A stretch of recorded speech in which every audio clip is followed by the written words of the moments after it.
देवळात गेलं होतं मध्ये. तिथे विठ्ठल काही दिसेना. रखुमाई शेजारी नुसती वीट.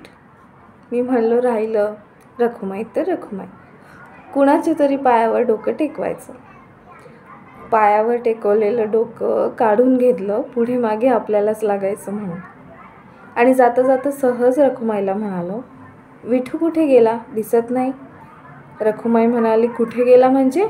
उभा नाही का माझ्या उजव्या अंगाला?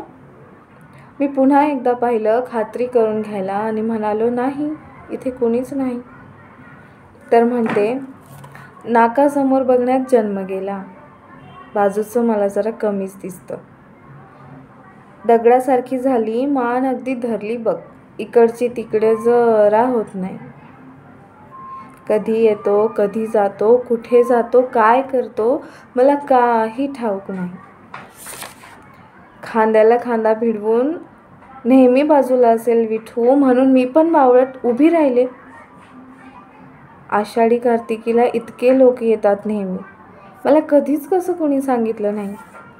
आज एकदमच मला भेटायला आलं. 28 युगांचं एकटेपण. 28 युगांचं एकटेपण.